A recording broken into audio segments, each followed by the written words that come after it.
எப்படி இருந்து எங்க இருந்து அவர் தொடங்கினார் சார் இந்த அரசியல் பயணத்தை எடப்பாடி பழனிசாமி? அவர் ஒரு சாதாரண கிளை செயலாளர்.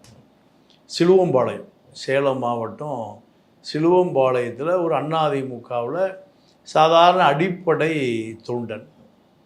இந்த அடிப்படை தொண்டன் அவருக்கு என்ன வியாபாரம்னா வெள்ள வியாபாரம், கருப்பு சர்க்கரை, நாட்டு சர்க்கரை, வெல்லம், இதுக்கான தரகர் நீங்கள் தயார் பண்ணி கொண்டு வருவான்.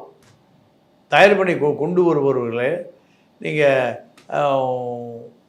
சந்தையில் இவர் 5 மூட்டை, 2 மூட்டை, 4 மூட்டை, ஏன்னா விவசாயியே கொண்டு சர்க்கரை போடுவான்.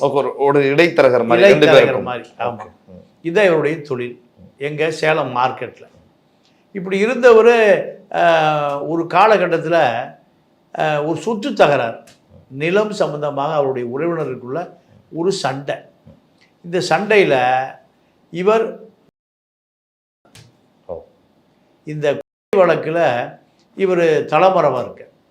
அப்போ இந்த வழக்கு இன்னைக்கு எல்லா வகையான சட்ட மீறல்கள், இது போன்ற அரசியல் நடவடிக்கைகள், காவல் நிலைய பிரச்சனைகள் எல்லாத்துக்குமே ஒரு அரசியல் பின்னணி தேவைப்படுது.